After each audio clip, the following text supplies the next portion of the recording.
Hello, everyone, and welcome to A New Direction. My name is Jay Izzo, and we have an outstanding show for you today. I know I say it every week, but here is the truth. Because you cannot spend any time in any business or anywhere in life before you're going to come across conflict. And if you think that you could just run away from conflict and somehow conflict is going to just kind of melt away, you would be wrong, because that's not going to happen. Because if we have unresolved conflict, and look, I'm a psychological professional, and I could tell you that with unresolved conflict comes a number of problems and issues. And it doesn't matter if it's in your life, but especially in your business. Unresolved conflict, as my expert author, Yvette Durazo, is going to tell you, that what's going to happen is you are actually reducing your productivity in your business. Resentment is real, folks. And when you have unresolved conflict, that leads to resentment, and those are issues.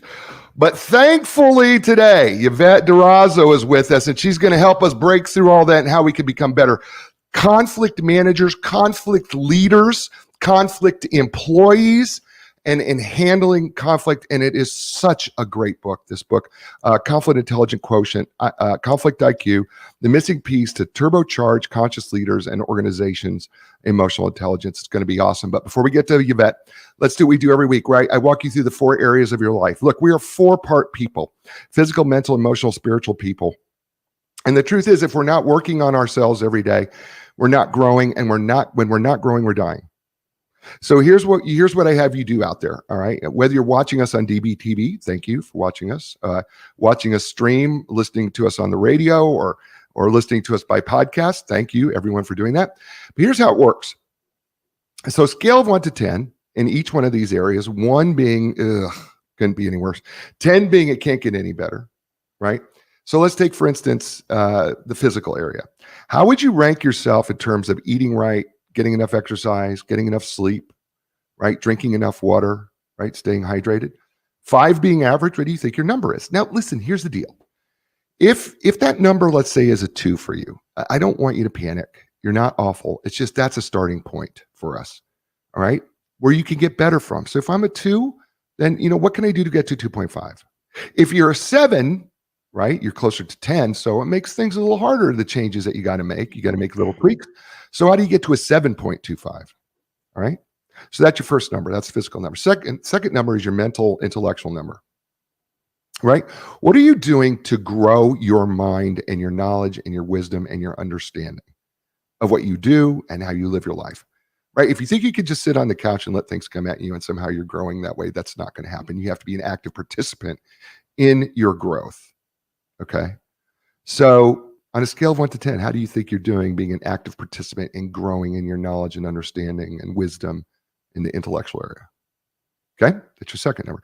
Third number is the emotional number. And, listen, Yvette's going to talk about how emotional intelligence plays a significant role in conflict IQ. But the truth of the matter is, I break it down really simply.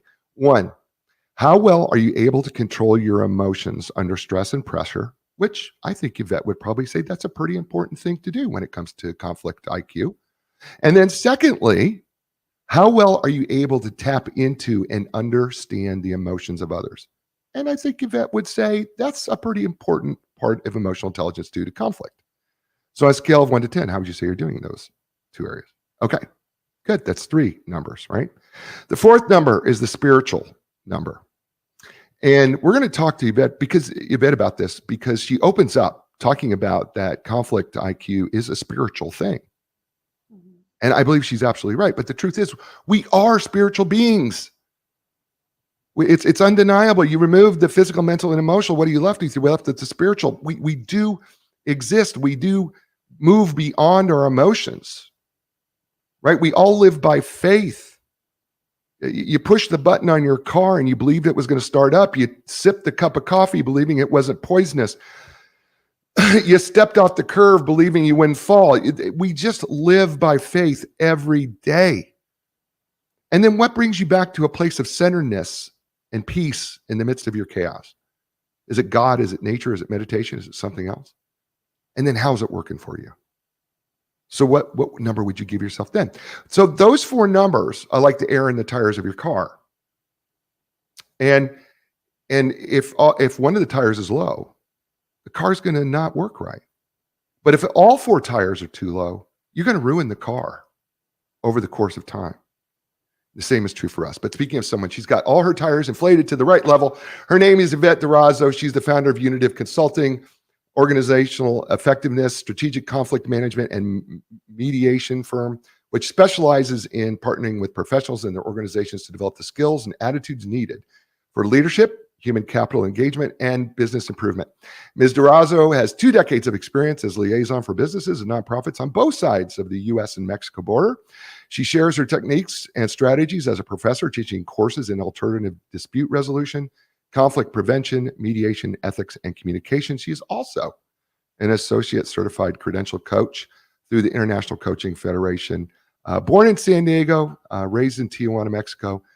She is fluent in both Spanish and English. So, ladies and gentlemen, please welcome to A New Direction, and welcome for the first time, Yvette Durazo. Welcome to A New Direction. Thank you so much for inviting me over and talking about those 4 wheels that you're talking about. Think about this, and this is what I would like your audience to ponder upon. Mm-hmm. Pretty much 80% of our waking hours Mm. we spend at work. Mm. And although that nowadays people are working online, you're still spending that amount of hours of your life Mm. at work, Mm. right? Right. Yeah. People would say, Yvette, do you think that conflict went down or went up when the pandemic happened? And actually, I got mostly busy because guess what?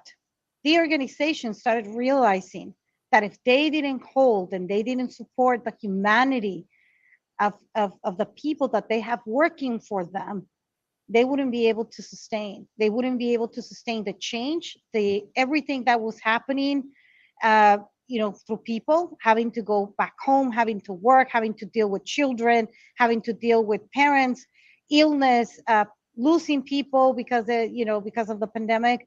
They had to realize that. Mm. At the beginning, when I started developing my consulting work, I was having difficulty, just like in anybody else in this type of field of work, because somehow business were thinking that conflict resolution was just a soft skill, that it was not something necessary or something of importance. Mm. Now we're starting to see that building those people skills, it is vital to the organization. And Mm. I'm so happy to see that change, because I was born and raised by my father, who was a businessman, who happened to be orphaned and had no formal education. And I lived firsthand how is it that he would take care of his employees, and therefore the employees will be loyal till he's passing, till he passed away. Mm. Hard. So I'm so happy to see that now organizations are being more open to the idea that in reality, conflict cannot be hidden, cannot be put under the rock, just like you say, Jay. That's awesome. Well, let's talk about something that you wrote about, that Robert Keegan said, that leadership is a spiritual entity. And I don't think we think about leadership as a spiritual entity. Help us Mhm. understand that a little bit more clearly about when we talk about leadership and maybe even conflict IQ, why it's a spiritual entity.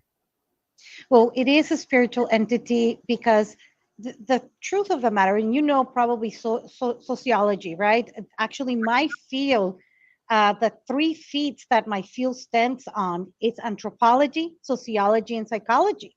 Right. So, as you know, in society, everybody influences everybody, and and because we have that ability to be influenced by others, is because we have that spiritual piece of us, that Mm. we can have our senses being influenced by the environment that Mm. surrounds us, right? Mm. And I talk in my book about these 3 areas of how people is are influences, and why is it that just having certain skills and techniques to resolve conflict Sometimes the organizations call me and it's like, I want 1 hour of training. That's it. 1 hour of conflict resolution training.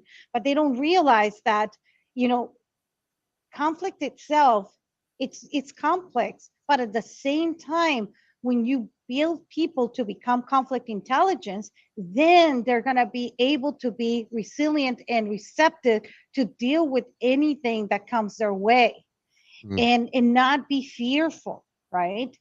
And that is where we have to fortify the individual, not only by understanding the humanity part, the spiritual part, and yet skill them and then help them to transform behavior if need to, depending on their levels of skills that they gain and how fast do they gain that. You talk about this, that there are three ways of achieving self-mastery in the spiritual realm. You talk about three: the purgative way, the illuminative way, and the unitive way. Can you help us understand those three, and how that fits into how we deal with conflict? Well, it is certain levels of consciousness that people reside on. There's just like the pyramid of Maslow that a lot of people are aware of. Then when they have the main things that they have in life, and then they go up, and then they self-actualize, and they become philanthropists and help others and all that. The same thing happens with these three levels of consciousness. It's a level in where, the first level is when people are fending for their own life. That's That's the reality. that's That's the the purgative way way. that they see. Yeah, that's Okay. the reality. That's how they see life. And if you're having leaders with that level of consciousness at work, they're gonna perhaps they're unfortunately those are the top performers, because they're the ones that are making you the money. But yet organizations don't realize that those are the same individuals that are leaking the bottom line, because a lot of people leave their jobs. They don't want to work with people like that. And people calling sick, medical insurance goes up, all of these little things that the leaders don't realize, right? So if you have leaders that are functioning under that perception and that ways of being, it's not going to be inducive to anything better, right? Okay. Then you have the following level, of consciousness, The that illuminate. it's the illuminate. They're barely starting to wake up, but yet they're still thinking more about themselves than the others. Mm. They're still coming from that standpoint of, I'm here in life, and I'm here to take the most out of life, because I only have one life and I want to take the most out of life, without even thinking, that perhaps they want to leave a legacy. Perhaps, there's an afterlife, perhaps, you know, there's something more than just me, right? And then the unitive way, that's why I call my organization the Unitive Way, is because with the work that I do, I support and help people to glimpse into that area of being, in where possibilities exist, in where people are not in it for themselves, but in it to see how they can help others, Mm. and that is the state of being, in where you're mentally healthy, even when they have talk about how to heal depression without medication. What is it that they tell you to do? Go out there and help humanity. Mm. Go out there and volunteer, so that you can get out of yourself in order to be able to help others, and that itself will heal you. Mm. Coming back again to the piece of the spirituality that we hold true to ourselves, because we are, the spirit in a body. Right, right, right, right. Yeah, that's beautiful. In chapter 2, which is entitled "The Leaky Bottom Line in Organizations," you talk about two types of human conflict: emotional conflict and cognitive conflict. And I found this really interesting because I think most of us think of conflict as emotional and Mhm. not cognitive, but there actually one of those can be really beneficial. So help us understand emotional versus cognitive conflict and how one can actually be beneficial maybe more than the other. Yeah. Well, the emotional conflict is the one that people don't want to deal with. That's why people are afraid of conflict. They're afraid of having those difficult conversations. Right. I spend all day coaching people of how to go about having those difficult conversations and talking to people, performance evaluation, because they're afraid not only of their emotions, but also the emotions that they might elicit with that Right. conversation with others. And Right. that's why people are so afraid. And I always compare it as everybody's afraid of public speaking and also afraid of conflict. Mm, I always equate that everybody's afraid of public speaking, also conflict. So my book, it's all about inspiring people to realize that there's ways around of how to deal with these difficult situations, mm, and that inspire them to see that those are the type of leaders that we want to follow. So become one of them, mm, right? Become one of those leaders that don't shy away from conflict and run away. So talking about the two distinctions of emotional conflict and cognitive conflict. The emotional one, you could say that is the two levels of those three that we were talking about. And where people are emotional, they are very reactive, that they want to get even. It's everything about life happens to them, mm, like that mentality, everything happens to them, the victim mentality. Versus the other one is that, what, humans are humans, and let's disassociate and not attack people, but rather focus on the issue so that we collectively can come up with better ideas of how we can deal with this situation mm, instead of blaming others. At the moment that you blame others and and within that emotion, push others into, again, we influence others. We have these mirror neurons that we influence others, and then the other person goes into a state of closeness, fearfulness, defensiveness. You're not going to get the most out of human beings. mm. Why is cognitive conflict the type of conflict we should be embracing? Because it is the one that allows people to come up with solutions, to create, to allow them to be in a space of creativity instead of fear. Mm, When people go into fear, they go into fear, flight, fight, mhm, and flee, right? We want individuals to be in a space in where they're willing to create some solution to problems. mm, Instead of blaming people, let's come out with situations. And that's the type of conflict that companies should be embracing. But yet, if you have leaders that don't understand how to go about it, they're not going to get to that level. Okay, so what are some of the effects of unresolved conflict in a workplace? Well, there's many. It's all the way to people, you know you have probably heard about those silent quitters, a Hmm. Yeah. bunch of those. I was one of those myself. That's why I know. And I know how it feels. And I know exactly how I would go around the clock just to make it through, just to get that paycheck, because I was a single mom. I couldn't get out of my work. And I had to, and I remember being also in a recessional period where there was not a lot of jobs. So I was a silent quitter. I would spend most of my time dealing with my own emotions, feeling sad because I wasn't being treated well by my supervisors, and trying to find jobs, and then just try to figure it out in a couple of hours how to make sure that people think that I was doing my work, and I would just do my work however I could, and then the next day it would be the same thing. Mm, So the companies are not getting the most out of their staff if people are dealing with conflict. you know and obviously the emotional conflict, people don't sleep. mm, They don't want to deal with it. They don't sleep. Their energy goes elsewhere because they just don't want to deal with the situation. mm. It's so true. Her name is Yvette Durazo. The book Conflict Intelligence Quotient, Conflict IQ. It's being trademarked. The missing piece to turbocharge conscious leaders and organizations' emotional intelligence. It's absolutely outstanding. We're just getting started. You listening to her here on A New Direction. Hey, folks, Epic Physical Therapy, my physical therapist. I think they should be yours too, by the way. Listen, whether you're recovering from an injury, surgery, suffering everyday aches and pains, maybe you're a professional athlete who just wants to improve how you feel and move. The elite team at Epic PT will provide you with a customized treatment plan tailored for your individual needs. So when you're ready for your epic relief, your epic recovery, your epic results, don't look any further. Go to epicpt.com. That's EPICPT.com. And Linda Craft Team Realtors for more than 38 years. They've been helping people transition in life.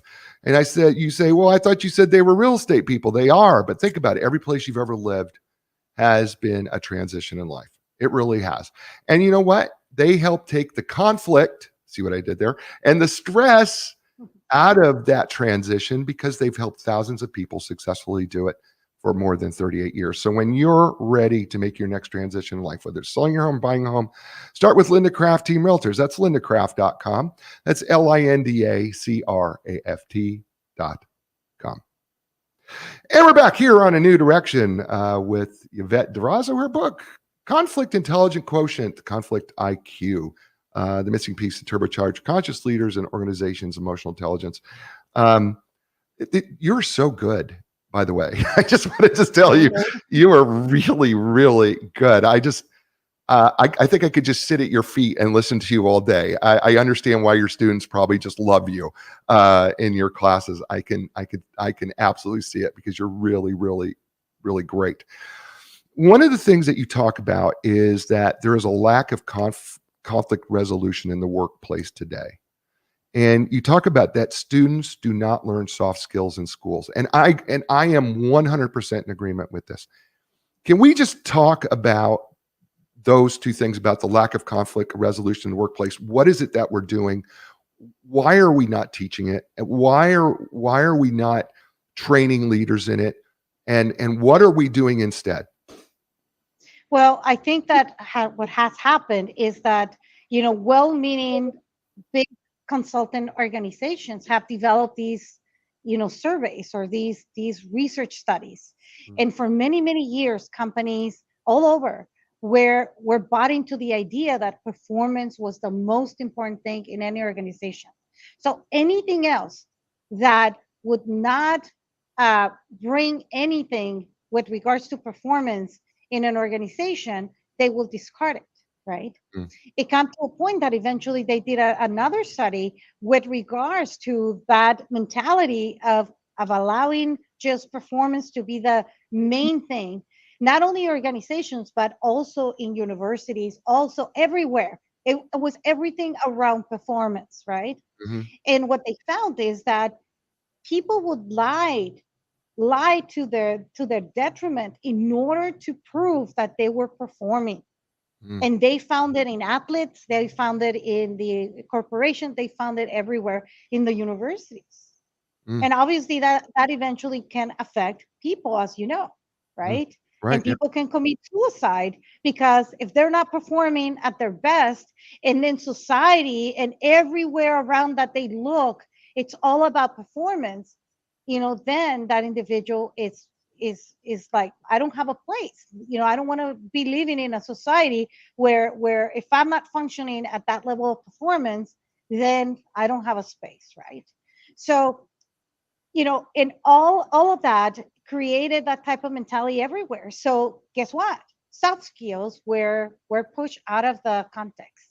Soft skills were not important. Emotions in the workplace were not welcome, Right. as you can remember. Right. And things obviously have changed now. Brene Brown was one of those icon, professionals that came in and talked about empathy and vulnerability. And then they were calling her into the companies in order to talk about these things, right? Because Yeah.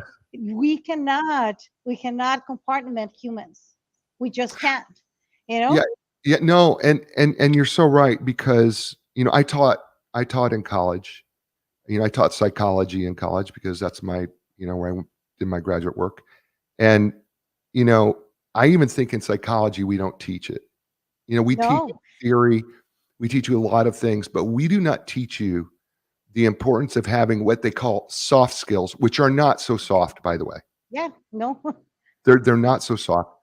and they're but yet they are critical to success, Critical and essential. Yeah. right? To any Yeah. success that you're going to have, you have to Yeah. And go ahead. yeah, exactly. And you said it right. If we were to have therapists, the therapists be trained as mediators, be trained in conflict Mhm. resolutions, we probably would have more success than on couples therapy. You're I'm right. serious. No, I Because, know you are, but I mean, it's funny because I just never thought about it that way. But you're right. Yeah. yeah, no. And I saw that from the beginning. The ones that therapists that are very successful is because you dig into their bios, you dig in, and Mm, they understand about human conflict. mm. You talk about HR. All of the high leaders in organizations, they think that their HR people are the to go to resolve the human conflict. Right. I went and study a whole I went in and study a whole certificate in HR. And what I found that in those 9 months of my certificate program, only 30 minutes of conflict resolution into the entire program. Mm, And that's why I went and knocked at the door of my instructors and say, you know what, we need to change these. HR needs to evolve, and especially nowadays that we have to deal with anything in the human aspect of people.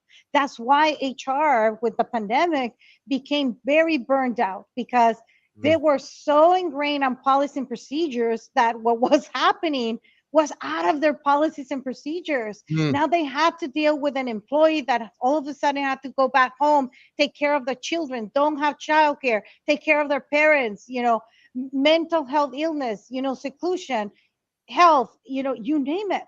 The HR didn't have the bandwidth and the skill sets in order to deal with that, and how to talk to people, how to negotiate situations like that in order for that employee to come in halfway and be able to continue to develop and work in the organization.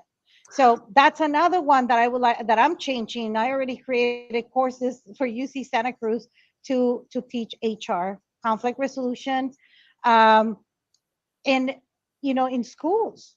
Not only have I dealt, not only am I aware of all of these conflict resolution things because I went and got a master's degree, I went through Mm, my own deal of bullying, mm, cliques, microaggressions, all of that, you name it, I went through it. And then we're talking about school. I also had my daughter going through bullying, and she very smart, very pretty, and being bullied by other students in the school, just shoving it off the school, shoving it off to the point that I had to go to the court to do a restraining order because the school wouldn't do anything about it. mm. They don't want to hear about it. They don't want to deal with it because organizations see things through the eyes of the legal counsel. Legal counsels are at the same level as the executive. They have the same level, in the hierarchy of an organization, legal counsel. So what does legal counsel look through? Risk. Everything is risk. Mm. Don't talk to this person, don't talk to the other person because there's risk. When in reality, humanity needs to be able to talk through. They need to be listened to in order to be able to organically resolve issues. It And yes. yeah, Yeah, well, and not only that, the HR departments in companies operate from a punishment model. yeah, all of them. They We have these resolution systems that all of them are very punitive. right, Labor union, employer relations, labor relations, HR, whistleblower. right. What else? Those are the type of dispute system designs that they have there.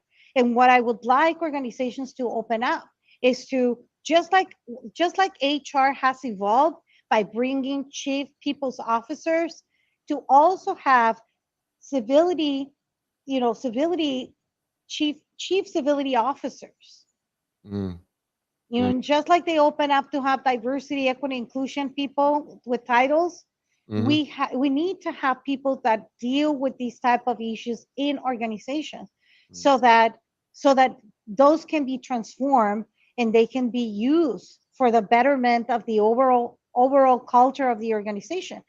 And when you attend to the human side of people, people will feel that they belong in organizations. People will feel loyal to the organization because they were dealing with all these humanistical parts of it. Therefore, the organization will benefit because people will be loyal.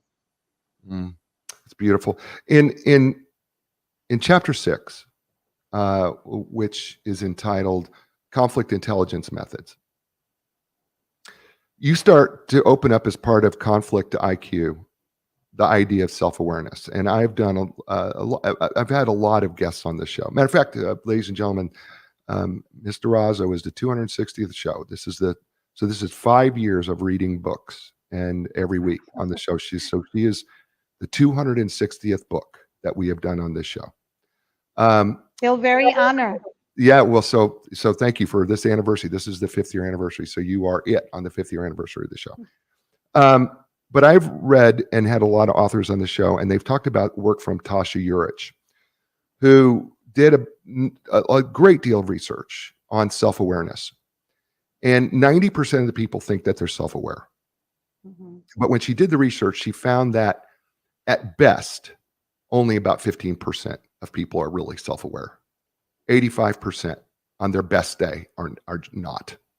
Mhm. So, and you make it you hit this hard number of times in this book about self-awareness.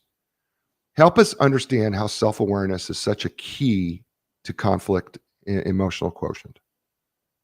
Well, I think that it is part of obviously the core of the self-awareness.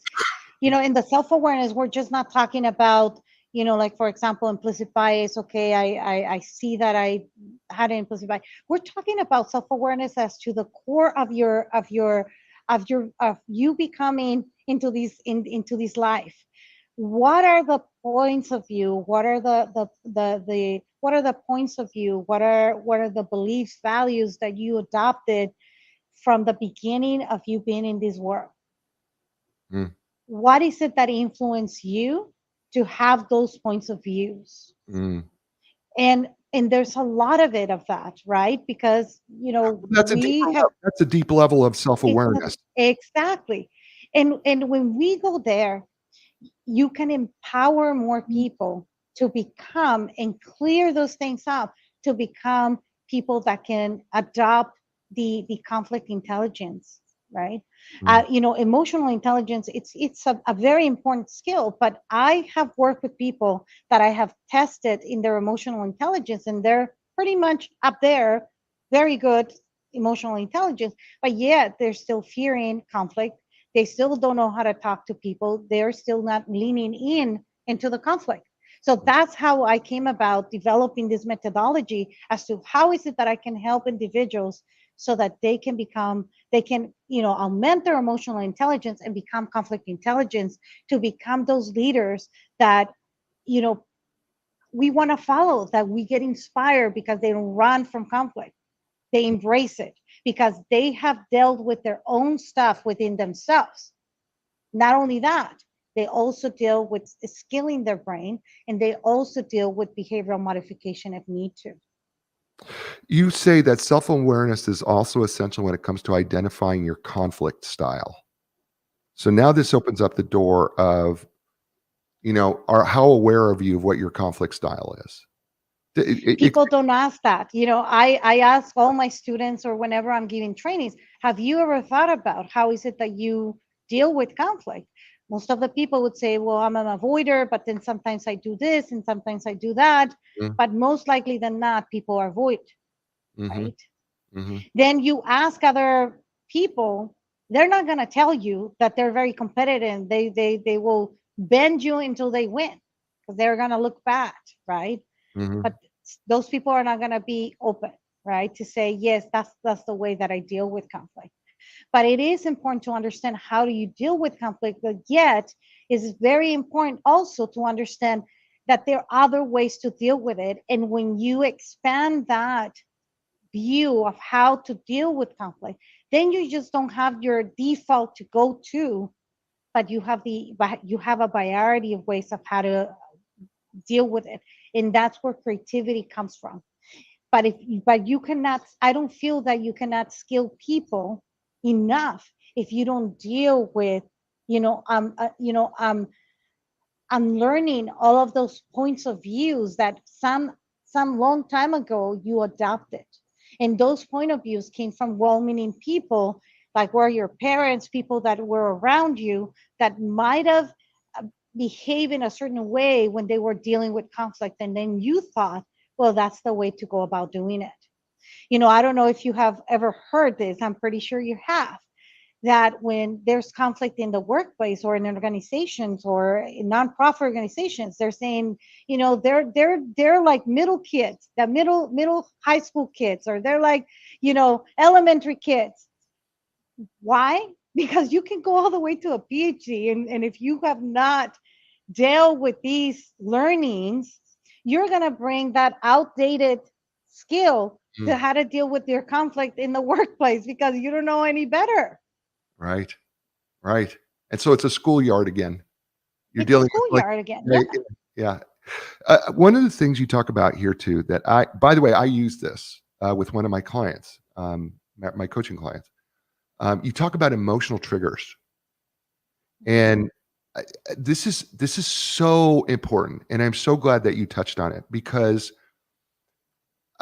you talk about self awareness, and I did this with a client. I asked the client, "How self aware of you are you of your triggers?" And because we are so, I mean, we just let triggers happen, but you have a Mhm. response that says, hold on here. Just be, if you know your triggers, then if you know that that's what triggers you, then you can control your response to the trigger. Talk about that a little bit more. Well, there's some people that are not even aware of their triggers. They're just not aware. They're Mm, not aware that sometimes there's a certain behavior that a person did at work that they just didn't like, and they go layer it and layer and layer it until things go off, and then people start screaming to each other, or they just don't, they verbally tell people, I just don't like you, and they do other behaviors to block them because they just don't like working with that person. And mm, it could be because there was a trigger, there was something that that person did or say or acted upon that signifies something to you, and you're just not even aware. mm, And when you become aware of that, then you have the possibilities and the abilities to transform that and say, I'm not going to allow that to trigger me, mm, because if I allow that, I'm missing the opportunity to really get to know this person. mm, The conflict, with people in the workplace does not start when people are screaming to each other. It started from a long time ago. It could have started from the first day that person walked into the door and you just didn't like something about that person. mm, Just mm, because it could have remind you of somebody that you didn't like when you were a child, or right.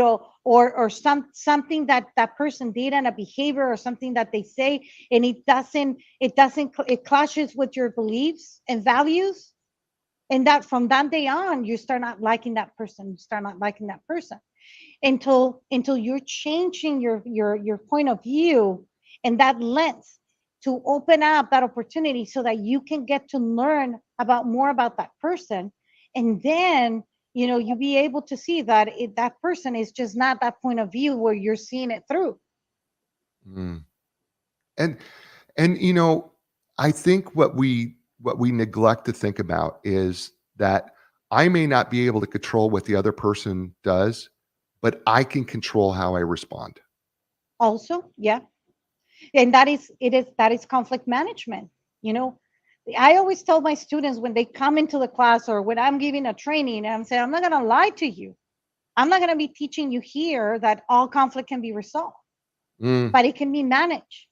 mm, And teaching you ways of how to manage the conflict, you become stronger, you become better of dealing with things, and then you're not fearing the conflict as much, right? mm, Because then you understand and you can figure out ways of how to not be responsive to the situations or things happening outside of you. You have choice, you have the ability to stop yourself, analyze the situation, and figure yourself out, right? It's yes. coming from a standpoint of some awareness of that, or some belief, or some triggers that I haven't dealt with, most likely than not, yes. Mm. Right? Yes, and beautifully said. I am with Yvette Durazo. She is phenomenal. She Thank really you is. so much.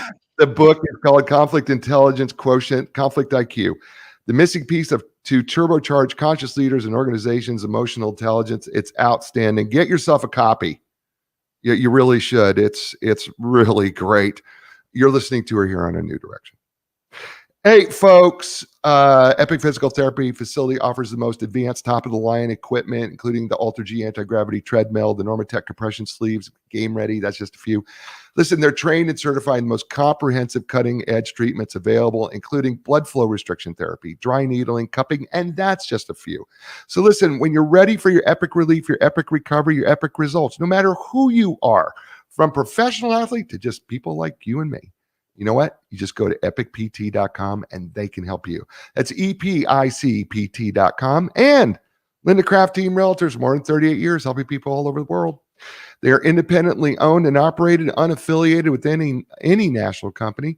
They can help you find the best professional in your area, right? I mean, listen, a lot of times people will have people in their own company that they recommend or refer to you. Not Linda Craft Team. They will find the absolute best person to help you sell or buy your home and make that life transition wherever you live, because they have created relationships with every company where the best person is. So when you're ready to sell and buy your home, no matter where you live, start with Linda Craft Team Realtors. That's lindacraft.com. That's LINDACRAFT.com. And we're back here with my friend. I'm going to call her friend, Yvette Thank you. Durazo. An honor. Conflict Intelligence Quotient, the missing piece to turbocharge connection, conscious leaders and organizations' emotional intelligence. It's a fabulous book, fabulous read. I've read it twice.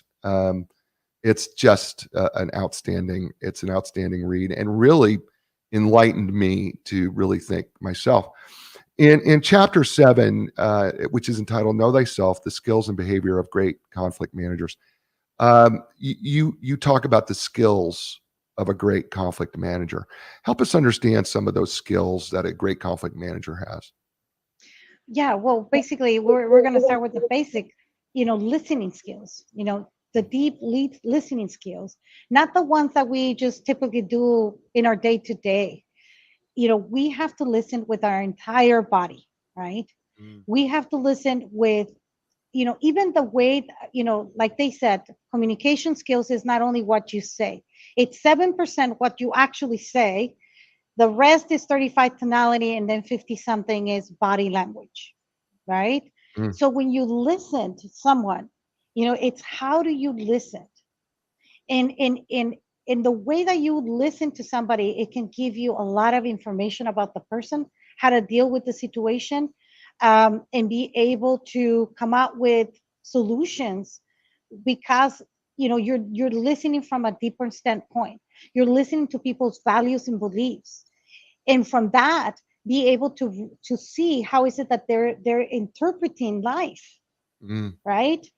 And perhaps being able to work with that individual to be able to expand the vision or the way that they're interpreting things, right? Because a lot of miscommunication, misconception is it comes from within us because of the way that we react, the way that we interpret things, right? Mm. So, and if we can help other people as leaders to be able to recognize that and bring them into a space of self-determination so that they can also become involved in their own resolution of the situation, that is huge. That's Yeah. why, learning how to listen, it's so important, right? 2 ears, 1 mouth. Um, and I go about addressing a whole bunch of other skills, Well, you about. talk about one of the ones that I was really interested in was conflict stress.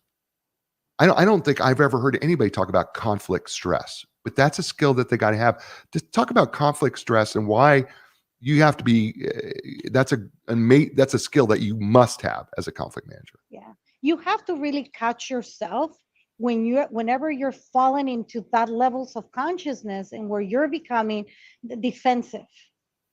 Mm, Because at the moment that you go into that space of defensiveness, you become scared, you close down, you as an individual.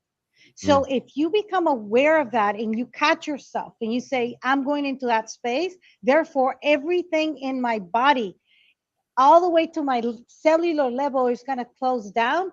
I'm not going to be good for myself and I'm not going to be good for others. I prefer to step out of my way, go and take a walk, go into nature, go in and open up myself again in order to come back to the situation, in order to be able to elicit in others the ability to become creative in resolving issues. mm, When you're not there, you're not going to be able to take other people into that path. mm. You talk about another skill uh, is humor, but you have to be careful with it. Yes, So you have talk to about be how very humor, careful. yeah, and talk to us about how humor can work, but where the danger lies. Well, humor can work very well in when you're dealing with situations that are conflicting. But you have to also be very careful, especially nowadays that we have all these diversity, equity, inclusion talks that are happening in organizations. We have to have somebody that is very well trained in order to facilitate this type of work, right? Right. Because if you don't know how to say certain things and offend people, it's going to backfire pretty bad. Yeah, to the point that you can end up in a situation where they're going to go in and file a formal complaint about you if they think that you're racist or you're offensive or anything like that. So being able to use humor that is very light and goes hand in hand with perhaps you deep listening and understanding people's values and beliefs, then you can use a little bit of humor, right? And also be able to use your body language to also inform people that you're coming from a space of of being innocent, Mm, not that you're that, because remember, 7% is just what you say, your tonality and body language. If you say something but your tonality and body language shows up in ways that you're saying it in ways to offend others, people are going to smell that. Why? Because we're spirit, we're right, spirit right, inside our body. We feel people. They have been done a lot of tests of people being, you can put somebody inside a room and somebody outside of a room, and people can even feel what's going on with your mind and what are you thinking right, of. We right, have gone through that extent. That's what they said, that they're teaching us how to do that with our cell phone, that it's going to come to a point that they're going to remove that little thing from us and we're going to be able to telepathy, through telepathy think, right, be able to be connected with other people. We have that within ourselves. We have to make sure that we address that, right. right? So be able to connect body and tone of voice and what you're saying through how you're going to use humor can work very well, because then you allow people to go into a state of that creativity and be able to invite them to come in and take that as a humor, right? Hmm. But it all depends on what you're dealing with. What is the conflict, what is the situation. There's two things that you talk about in the later chapters. One is being patient and laying aside every weight. And I found these two to be really, really powerful things because you said patience. If we could all have this virtue, there would be a lot more peace in the world. In retooling the brain, patience is required. Talk about patience for just a second. Well, I'll give you an example of mine. I was born and raised with a family of 7 children, and I was the youngest of all seven. And I was that child that my mom was not expecting because she thought that she was in menopause. So when I came into this world, I had to deal with a lot of conflict and negotiate and mediate stuff, because my siblings thought, the younger ones thought that I was coming to displace them, right? Ah, right, right. So, and to this hour they still are dealing with that, unfortunately. Unfortunately. um and and having gone myself through that experience, I had to learn how to defend myself, and I had to learn, how to fight and defend myself. And then I grew up. As I grew up, I realized that that was not the way to deal with that. I went through my everything that I'm talking about. I went through it on my own self-mastery. Oh, did we lose Yvette there for a second?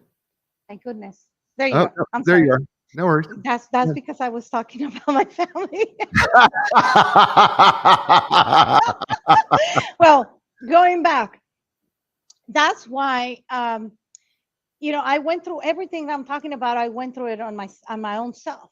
I went through myself and start learning about myself, learning about everything that had to do within myself, because if I didn't deal with everything that I was, I'm learning all the stuff that I learned when I was a child, how to deal with conflict and all of that. I wasn't going to be able to be a specialist, a good expert in this field, and that's what I most desired. Why? Because I want to create an impact. I want to leave a legacy. I want to be able to, if I exit out of this world, to know that I at least gave something into humanity in order to be able to navigate life, right? And if I can do that and I can impact one person, mm, you know that the book, it cost me a lot of work. I didn't hire ghostwriters. I you can feel the book because I wrote it, right? Yes. And it caused me to become burned out because I was doing it simultaneously while I was working all of that. But if I and I told myself every single day that I was dealing with all these conflicted, I have too much to work, but I would say that if I only can impact one person and I can only change one person's life, this book is worth it. This book is worth it in this life. So that's what kept me going and writing the book. And on top of that, I'm dyslexic, right? So I'm dyslexic. I'm one of those kids that they would say, learning processing disorder, dyslexic, and all of that. And I was able to make it through, right? So if you don't deal with your own stuff, you're not going to be able to become that. You're not going to be able to learn how to be patient. I was, you can even test me. I was an extremely extrovert when I was very young. I couldn't stay still. I was coordinating events. That's what I love to do. I was coordinating the city events, huge events with a tons of people, coordinating every detail that you can think of because I had that level of energy. And I went through my own personal health issues. I went through my own personal awakening, if you want to call it that way, and I became a hybrid.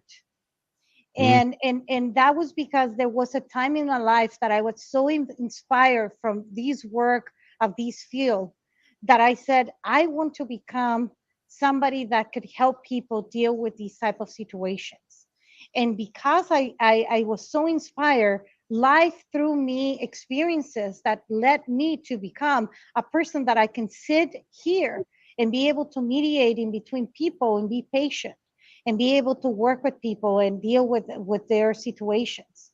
So I went through my whole process of becoming conflict intelligence, if you may.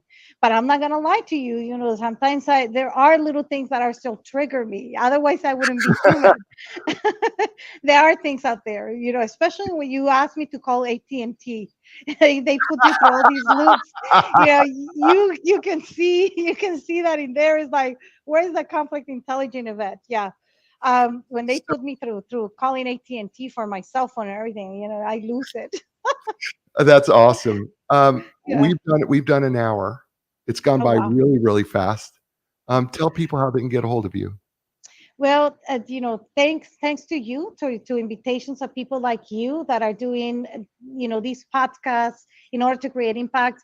They can Google me and through Yvette Durazo, and they can find a whole bunch of YouTube videos in there. They can also look me up under my name, Yvette Durazo, and I have my website. My company is called Unitive Consulting. Or they can Google conflict intelligence, and it would lead you to my book and then to my website, and they can find me that way. That's And twice a month, I give 45 minutes. I do micro learnings, and I also coach people, in person, not in person, but alive. I do that every other Monday. So people are welcome to go to my webpage and find that link in order to come in and join me, so that I can, continue to, bring this awareness and these skill sets into everybody. That's beautiful. Her name is Yvette Durazo. The book, Conflict Intelligence Quotient, absolutely fantastic.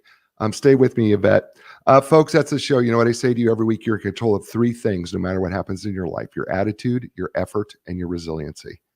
You're always in control of those things. I know that life can be rough and I know it can be tough, but it's your attitude, it's your effort, and it's getting back up again. You can do it. I'll be back with next week with another great guest. It's going to be another great book, which means it's going to be another great show. As I say to you all over the world, you had a lot of choices, but you chose us. Thank you so much. Give us a positive review. Tell your friends. As I say to you all over, ciao, everybody.